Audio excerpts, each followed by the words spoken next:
கிறிஸ்துவுக்குள் பிரியமானவர்களே, எக்ஸோடஸ் டிவியின் அருளுரை துளிகள் நிகழ்ச்சியின் மூலம் உங்களை சந்திப்பதில் மிக்க மகிழ்ச்சி அடைகிறோம். இந்த நாளின் பயணம் இனிமையுடன் அமைய அன்பின் வாழ்த்துக்கள். உலகத்தின் ஒட்டுமொத்த இயக்கம், அரசியல், அதிகாரம் ஆகிய அனைத்தும் இந்த இரண்டு பக்கங்களை கொண்டே உலகில் நடைபெறுகிறது என்றால் நம்புவீர்களா?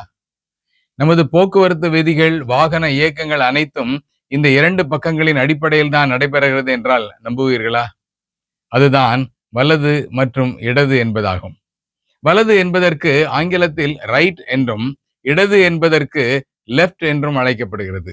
அதாவது ஆங்கிலத்தில் ரைட் என்பது சரியானது என்றும், லெஃப்ட் என்பது விடுபட்டது அல்லது மீதி அல்லது இழந்தது என்று பொருள்படும். இந்த வார்த்தையின் அர்த்தத்திலிருந்தே வலது என்பது முதன்மையானது அல்லது வலிமையானது என்றும், இடது என்பது விடுபட்டது, மிச்சம் அல்லது மீதி எனவும் பொருள்படுவதை நாம் காண முடியும். நமது பழக்க வழக்கங்களில் கூட வலது என்பது முதன்மையான இடத்தை குறிக்கிறது. நமது எழுதும் பழக்கமாகட்டும், அல்லது உணவு உண்ணும் பழக்கமாகட்டும், அல்லது யாரிடமாவது கை குலுக்கும் பழக்கமாகட்டும், நாம் வலது கரத்தையே பயன்படுத்துகிறோம். யாராவது வலிமையான ஆள் நம்மோடு இருந்தால் அவரை ரைட் ஹேண்ட் என்று அழைப்பதை நாம் காண்கிறோம்.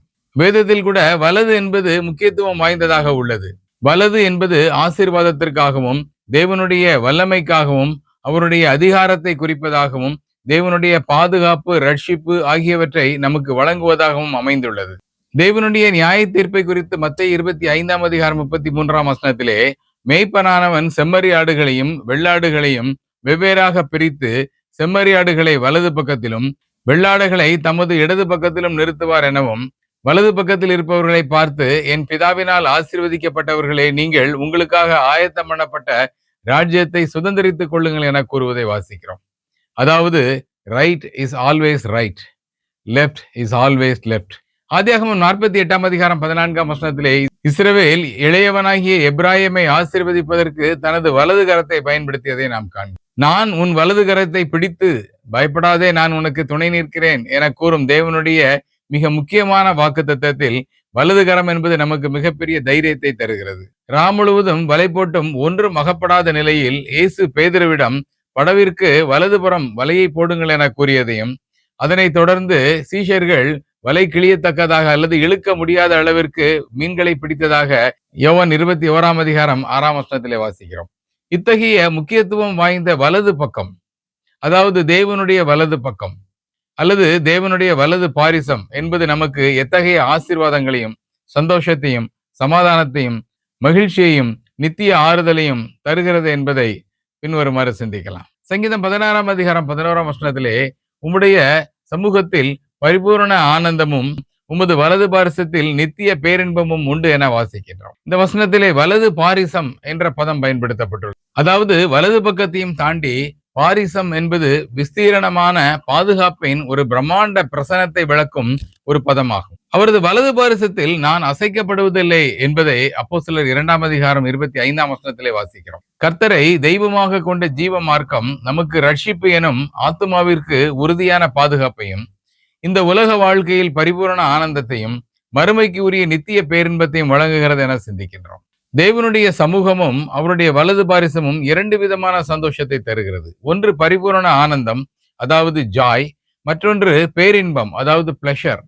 இந்த ஆனந்தம், பேரின்பம் ஆகியவை பின்வருமாறு விளக்கப்படுகிறது. Joy is focused in connection, pleasure is focused in consumption. அதாவது தேவனால் அருளப்படும் ரட்சிப்பு நமது இம்மைக்குரிய பேரின்பத்தையும் மற்றும் மறுமைக்குரிய மகிழ்ச்சியையும் அவரது வலது பாரிசம் நமக்கு உறுதி செய்கிறது. இதனையே ஏசாயா 61:3 பாவத்தினால் ஏற்படும் துயரத்திற்கு பதிலாக தேவன் ஆனந்த தைலத்தை வழங்கினார் என வாசிக்கின்றோம். கர்த்தருடைய வலது பாரிசம் எனும் பாதுகாப்பில் நாம் ஆனந்தம், மகிழ்ச்சி, நித்திய பேரின்பம் ஆகியவற்றை அனுபவிக்கிறோமா என நாம் சிந்திக்க வேண்டியவர்களாக இருக்கிறோம். 45 சங்கீதம் 9 ராஜஸ்திரீ ஓப்பீரின் தங்கம் அணிந்தவளாய் உமது வலது பாரிசத்தில் நிற்கிறாள் என தாவீது குறிப்பிடும் இந்த நிகழ்வு ஒரு ராஜ திருமண நிகழ்ச்சியாகவும், அக்காலத்திலே ராஜஸ்திரீகள் அணியும் உடை அமைப்பையும் விளக்குவதாக இருக்கிறது. இந்த ராஜஸ்திரீ சபைக்கு ஒப்பாக இருப்பதையும், சபையானது தேவனுடைய வலது பாரிசத்தில் நிற்பது ஒரு ஒழுங்கு மட்டுமல்ல, அது தேவனுடைய பாதுகாப்பின் மையமாகவும், சபைக்கு தேவன் வழங்கும் கௌரவத்தின் அடையாளமாகவும் உள்ளது. இங்கு சபையாக குறிப்பிடப்படும் ராஜஸ்திரீ அணிந்திருக்கும் ஓப்பீரின் தங்கம் என்பது வெறும் ஒரு அரிதான உலோக பொருள் மட்டுமல்ல. ஓப்பீரின் தங்கம் மிக சிறப்பு வாய்ந்ததாகவும் அது விலை மதிப்பற்றதாகவும் ராஜஸ்திரியின் அந்தஸ்தாகவும் மணல் என்றும் உலகத்திலிருந்து பிரித்தெடுக்கப்பட்டு அசுத்தம் நீங்கி உருக்கி பரிசுத்தமாக்கப்பட்டதையும் காட்டுகிறது. அதாவது பிரஷியஸ், ரேர், வேல்யூட், ரிஃபைன்ட் என அதை குறித்து சிந்திக்கின்றோம். இதை எபேசியர் 5:27 கரை திரை முதலானவைகள் ஒன்றும் இல்லாமல் பரிசுத்தமும் பிழையற்றதுமான மகிமையுள்ள சபையாக அதை தன் முன் நிறுத்திக் கொள்வதற்கும் தம்மை தாமே ஒப்பு கொடுத்தார் என வாசிக்கிறோம். ஒரு மீட்கப்பட்ட சபையின் இத்தகைய ஆயத்தத்தை வெளிப்படுத்தின விசேஷம் 19:7 ஆட்டுக்குட்டியானவருடைய கல்யாணம் வந்தது எனவும் அவருடைய மனைவி தன்னை ஆயத்தம் பண்ணினாள் எனவும் வாசிக்கிறோம். தேவனுடைய வலது பாரிசம் என்பது சபையாகிய நமக்கு பெருமையையும் நிறைவையும் அந்தஸ்தையும் கௌரவத்தையும் அளிப்பது மட்டுமல்லாமல் அந்த மணவாளனை எதிர்கொள்ள ஆயத்த நிலையில் நாம் இருக்கிறோமா என்பதை சிந்தித்தவர்களாக முன் செல்ல விளைவோமாக. சங்கீதம் 109:31 எளியவனுடைய ஆத்மாவை ரட்சிக்கும்படி அவர் அவன் வலது பாரிசத்தில் நிற்பார் என வாசிக்கும். தேவன் நம்மை ரட்சிக்க நமது வலது பக்கத்தில் நிற்பதும் அவரது வலதுகரம் நமக்கு ரட்சிப்பை உண்டாக்கினது எனவும் சங்கீதம் 98:1 அவர் தமது வலது கரத்தினால் தப்புவித்து ரட்சிக்கிறவர் என சங்கீதம் 17 வாசிக்கிறோம். தேவனுடைய வலதுகரம் நம்மை பாதுகாப்பது மட்டுமன்றி நமக்கு பாதுகாப்பின் வளத்தை தொடர்ந்து உறுதி செய்கிறது. சுருங்க கூறின் தேவனுடைய ரட்சிப்பின் திட்டம் வலது பாரிசத்தில் துவங்கி வலது பாரிசத்தில் நிறைவு பெறுகிறது என்பதை மார்க் 11:19 இயேசுவானவர் பரலோகத்திற்கு எடுத்துக்கொள்ளப்பட்டு தேவனுடைய வலது பாரிசத்தில் உட்கார்ந்தார் என்பது மட்டுமல்ல, நமக்காக அங்கிருந்து அவர் வேண்டுதல் செய்கிறவராகவும் இருக்கிறார் என்பது நமக்கு அளிக்கப்படும் உச்சகட்ட பாதுகாப்பு ஆகும். எபிரேயர் 10:12-13 இந்த பாதுகாப்பு எதுவரை என்ற கேள்விக்கு அவர் தமது சத்துருவாகிய சாத்தானை பாதபடியாக்கி போடும் வரை என்றென்றைக்கும் வலது பாரிசத்தில் வீற்றிருப்பார் என வாசிக்கிறோம்.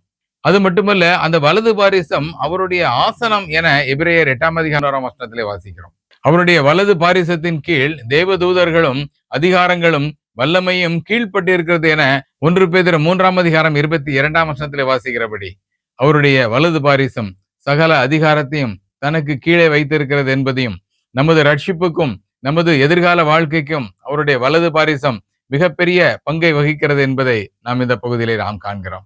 இந்த வலது பாரிச பாதுகாப்பில் விசுவாசிகளாகிய நமது பங்கு என்ன? கொலோசியர் 3:1 தேவனுடைய வலது பாரிசத்தில் வீற்றிருக்கும் இடத்தில் உள்ள மேலானவைகளை தேடுங்கள் என வாசிக்கிறோம்.